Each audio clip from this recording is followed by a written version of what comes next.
19లో జరిగిన. ప్రొడ్యూసర్గా ఇప్పుడు ఒక మంచి బ్లాక్ బస్టర్ హిట్ కొట్టారు. సో మీ ఫ్యామిలీ హీరోస్ మీ అన్నయ్య వరుణ్ గారి కానీ లేదా చరణ్ అన్నయ్య కానీ లేదా మీ బావగారు మన బన్నీ గారితో ఇలాంటి ప్యాన్ ఇండియా స్థాయి చేసే సినిమాలు ఏమైనా ఉంటాయా మీ బ్యానర్ నుంచి, పింక్ ఎలిఫెంట్స్ నుంచి? జెన్యున్గా చెప్పాలి అంటే I'm someone who always believes in the story అండి. ఫస్ట్ కథ వచ్చిన తర్వాత అది నిజంగా చరణ్ అన్న కానీ బన్నీ అన్న కానీ మా అన్న కానీ వాళ్ళు చేసే అంత స్థాయి ఆ కథకి ఉంటే కనుక నేను డెఫినెట్గా అప్రోచ్ అవుతాను. లేకపోతే ఉత్తిగే వాళ్ళతో చెయ్యాలి కాబట్టి ఏదో కథ తీసుకెళ్దామని అయితే నేను వెళ్ళను. నిహారిక గారు సార్, అయితే యాక్చువల్గా మీరు అన్నారు చిన్న సినిమా కింద మొదలయ్యి ఇంత పెద్ద విజయం అయితే దక్కించుకుంది కదా ఫైనల్గా.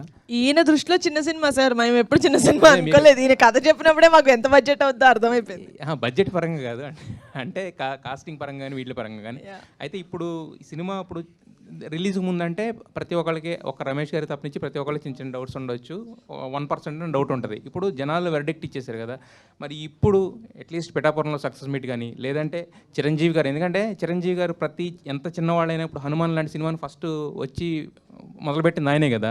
మరి ఇంత పెద్ద సక్సెస్ అయిన తర్వాత ఆయన లాంటి వాళ్ళని పెట్టి లేదంటే చరణ్ గారిని వీళ్ళని తీసుకొస్తే ఏంటంటే ఈ కుర్రాళ్ళకి ఏంటంటే ఒక బూస్టప్ అనేది ఇంకా పెద్ద రేంజ్కి వెళ్తుంది కదా. నేను సినిమా ఇంత మంచి టాక్ వచ్చిన తర్వాత నేను ఫస్ట్ ఫోన్ చేసింది చిరంజీవి గారికి. ఎందుకంటే ఆయన మాకు వీడియో బయట ఇచ్చినప్పుడు మాకు మామూలు ఎనర్జీ రాలేదు.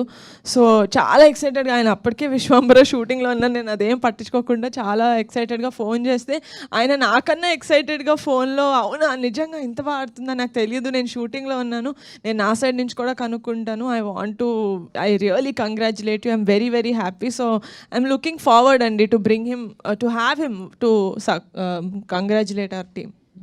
ఇప్పుడు అదే మీరు సెకండ్ హాఫ్ మాట్లాడారంటే సెకండ్ హాఫ్ ఫస్ట్ హాఫ్లో ఉన్న అంటే అంత కామెడీ ఎంజాయ్ చేసి తర్వాత ఆ నాస్టాలజిక్ మూమెంట్స్ అన్ని ఎంజాయ్ చేసి సెకండ్ హాఫ్ వచ్చేసరికి కొంచెం ఇదన్న ఫీలింగ్ ఉంది కదా. సో సెకండ్ హాఫ్ ఇందాక నేను నెక్స్ట్ అడిగే క్వశ్చన్స్లో చెప్తున్నారు అంటే మీ వరకు వచ్చేసరికి సెకండ్ హాఫ్ అసలు ఏంటి, సెకండ్ హాఫ్ గురించి వచ్చిన కంప్లైంట్ ఏంటి, దాన్ని మీరు ఎలా ఇచ్చేద్దాం అనుకుంటున్నారు? కంప్లైంట్స్ అంటే I'm actually drowning in good compliments. So ఆ కంప్లైంట్స్ డైరెక్ట్గా ఎవరు చెప్పలేరు, కానీ ఆబ్వియస్లీ ఇగ్నోరెంట్గా అయితే లేము మేము. We also see a lot of reviews, we read a lot of reviews. జనాలు ఏమంటున్నారంటే, నేను వినింది if I may say that ఇదేంటి సెకండ్ హాఫ్లో ఫస్ట్ హాఫ్ ఉన్నంత హై లేదు, కొంచెం లో అయింది అని. But to tell this kind of a story, మేము ఒక సత్తయ్య దగ్గరికి వెళ్ళిన సీన్ తర్వాత అంత high we genuinely can't create, ఎందుకంటే that is the biggest conflict of the film.